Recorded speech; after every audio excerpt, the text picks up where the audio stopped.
बलूचिस्तान के ज़िला ज़ोब में कल रात कोयटा से लाहौर जाने वाले मुसाफिर बसों के साथ एक अफसोसनाक वाक़या पेश आया, जब मुसल्लह अफराद ने पंजाब से ताल्लुक़ रखने वाले 9 मुसाफिरों को 2 बसों से उतारकर अगवा कर लिया और फिर फायरिंग करके उन्हें कत्ल कर दिया। शहीद होने वाले अफराद का ताल्लुक़ पंजाब के मुख्तलिफ इलाकों से था, जिनमें 2 भाई जाबिर और उस्मान का ताल्लुक़ लोधरा की तहसील दुनियापुर, मोहम्मद इरफान का ताल्लुक़ डेरा गाजी खान, साबिर का ताल्लुक़ गुजरावाला, मोहम्मद आसिफ का ताल्लुक़ मुजफ्फरगढ़ और गुलाम सईद का ताल्लुक़ खानेवाल से था। इसके अलावा जुनैद का ताल्लुक़ लाहौर, अहमद बिलाल का अटक और बिलावल का ताल्लुक़ गुजरात से था। शहीद होने वाले अफराद की शनाख्त के बाद उनकी मैयतों को डेरा गाजी खान मुंतकिल कर दिया गया, जिसके बाद मैयतों को उनके आबाई इलाके ले जाया गया। शहीद होने वाले अफराद के लवाहिकीन ने वाक़े की तफसीलात बताई हैं। मेरे वालिद की डेथ हुई है।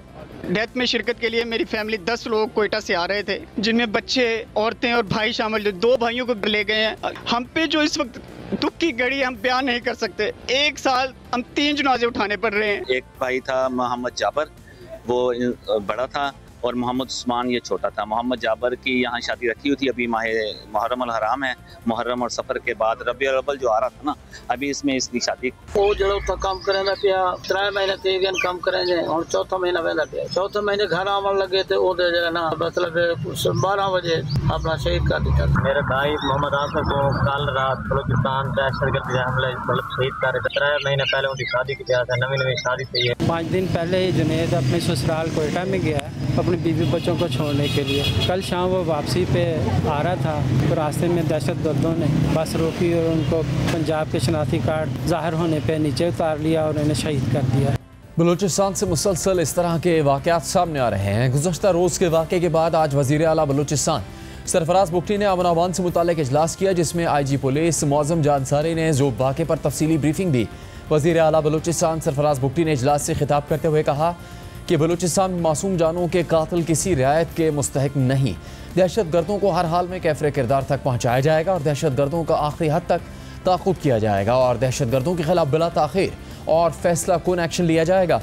वज़ीर आला ने वाज़ेह हुक्म दिया कि लेवीज़ और पुलिस की हदूद से बालातर होकर कार्रवाई की जाए। वज़ीर आला बलूचिस्तान ने कहा कि बलूचिस्तान में कानून की अमलदारी पर कोई समझौता नहीं होगा। वज़ीर मुमलिकत बराए दाखिला तलाल चौधरी ने कहा है कि बलूचिस्तान में होने वाला वाक़या ऑपरेशन सिंदूर का ही तसलसल है और अब भारत छुपकर प्रॉक्सीज़ के ज़रिए हमला करवा रहा है।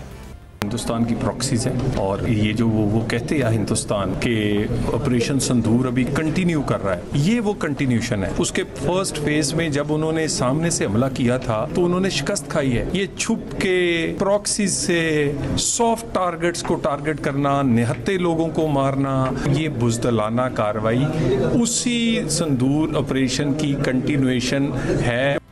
आज तर्जुमान दफ्तर खारजा शफकत अली खान ने भी मीडिया ब्रीफिंग में बताया है कि बलूचिस्तान में दहशतगर्दी के वाक़यात में भारतीय प्रॉक्सीज मुलव्विस हैं। बलूचिस्तान में भारतीय मदाखलत जारी है और पाकिस्तान ये मामला दुनिया के हर फोरम पर उठा रहा है।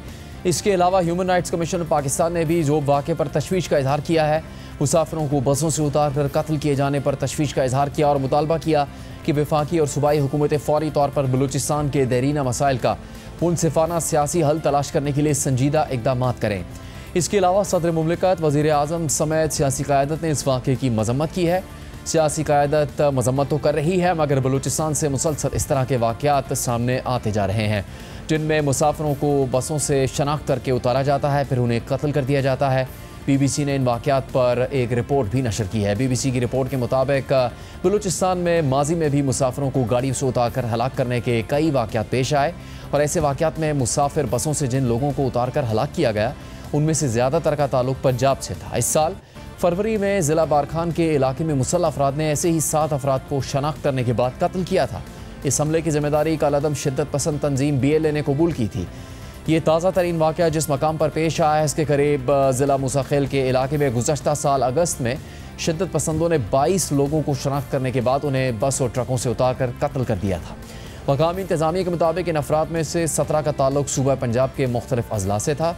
इससे पहले गुज़श्ता साल अप्रैल में ही ऐसा एक वाक़या ज़िला नूशकी में पेश आया था, जब एक मुसाफिर बस से पंजाब के शहर मंडी बहाउद्दीन और गुजरावाला से ताल्लुक़ रखने वाले 9 अफराद को उतारा गया और फायरिंग करके कत्ल कर दिया गया।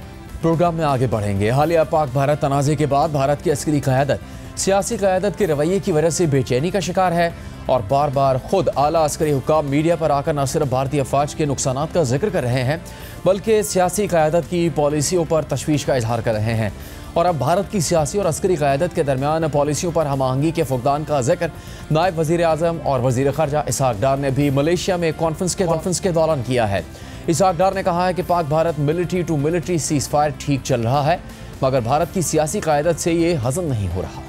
अल्हम्दुलिल्लाह सीज़ फायर है, प्रोफेशनल मिलिट्री टू मिलिट्री कोई मसला नहीं है। जो तय हुआ कि इतने दिनों में यहाँ फौजें वापस जाएंगी, इतने दिनों में यहाँ जाएंगी, तो वो जा चुकी हैं। लेकिन जो उनकी पॉलिटिकल लीडरशिप है उसको अभी महले हजम नहीं हो रहा। या तो प्रेशर बहुत है मुल्क के अंदर, कभी वो कहते हैं जी ये तो टेम्पररी सीज़ फायर है, कभी वो कहते हैं जी ये तो ट्रेलर था, अभी तो एक्चुअल फिल्म चलनी है। हमने तो किसी को ना कहा है ना कहना है, ना हमने सीज़ फायर का कहा था। शुरू भी उन्होंने किया, खराबी भी उन्होंने की, और फिर सीज़ फायर कहा तो हमने मान ली और अपना हमने हिसाब चुका दिया वैसे, और ठीक ठाक चुका दिया। वरना वो सुबह 7:15 बजे कॉल ना आती, 7:45 बजे हमारा ऑपरेशन खत्म हुआ, 8 बजे आ गई जी कि बस हम रेडी हैं, सीज़ फायर कर लेते, कर दे सीज़ फायर। प्रॉब्लम हमारे हमसाया मुल्क की ये है कि वो अपनी हेजमनी क्रिएट करना चाहता था। 2 साल से उल्टे पुल्टे बयान थे, we are the net peace provider.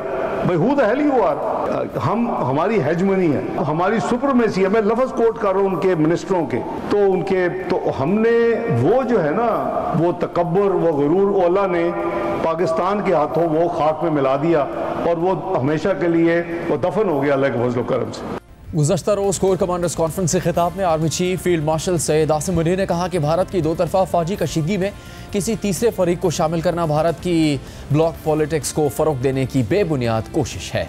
Field marshal Syed Asim Munir का कहना था कि दरहकीकत दुनिया वाज़े तौर पर भारत के तौसीर पसंदाना अज़ाइम और हिंदुत्व इंतहा पसंदी के ख़तरनाक रुझानात से बदज़न होती जा रही है। इस भोंडी कोशिश का मकसद भारत का खित्ते में नेट सिक्योरिटी प्रोवाइडर के खुद साख्ता किरदार को गुमराह तौर पर पेश करना है।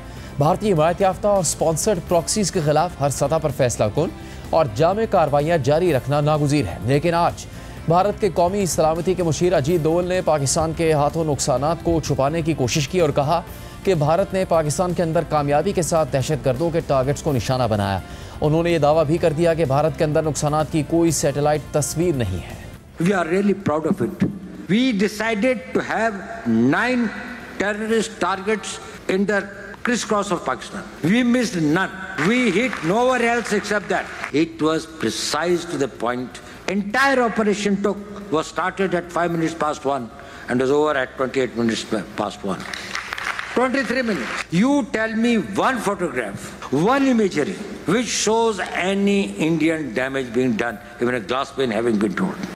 अजीत दोवल तो ये दावा कर रहे हैं कि पाकिस्तान के हाथों भारत को कोई नुकसान नहीं हुआ, मगर खुद कुछ दिन पहले भारतीय वजीर खारजा जयशंकर ने खुद ही तस्लीम किया था कि पाकिस्तान ने एक भरपूर हमला किया था। And in this particular case, I can tell you that I was in the room when Vice President Vance spoke to Prime Minister Modi on the night of 9th May, saying that the Pakistanis would launch a very massive assault on India if we did not accept certain things. This was the night before, and something the Pakistanis did attack us massively that night. We responded very quickly thereafter. इसके अलावा BJP के रहनुमा सुब्रमण्यम स्वामी भी एतराफ़ कर चुके हैं कि पाकिस्तान ने 5 भारतीय फाइटर तैयारे गिराए थे। लीडर ऑफ अपोजिशन ने एक बात बोली कि हमारे जहाज गिरे हैं, कितने गिरे हैं बताइए। 5 पाकिस्तान ने अपने जहाज को बेचकर गिराया था हमारा। उसमें कुछ चाइना का भी रोल था सर? चाइना के प्लेन्स तो चाइना के ही थे, चाइना के लोगों ने नहीं किया। चाइना ने जो हवाई जहाज दी थी वो बहुत बढ़िया हवाई जहाज थी, और फ्रांस के जो थे वो उतना बढ़िया नहीं थे, और हमारे उनके जो हवाई जहाज है उन्होंने 5 को गिराया था। आपका मतलब रफेल ने अच्छा काम नहीं किया? रफेल तो पर्याप्त नहीं है हमारे देश के लिए। वो उसमें क्या क्या भ्रष्टाचार हुआ ये तो दूसरी बात है। मोदी रहते हुए हम इस पर जांच नहीं कर सकते, क्योंकि होने नहीं देगा वो। इसके अलावा भारतीय अस्करी क़यादत भी ये तस्लीम करती रही है कि पाकिस्तान ने भारत के अंदर अस्करी अहदाफ को निशाना बनाया। 10 मई को ही भारतीय फ़ौज की तर्जुमान ने तस्लीम किया कि पाकिस्तान ने भारत के अंदर 26 से ज़्यादा मकामात को निशाना बनाया। Pakistan military also resorted to air intrusions using drones and firing of heavy caliber weapons along the line of control. Along the international border and the line of control, air intrusion and several harassment attacks were also attempted from Srinagar till Nalia at more than 26 locations.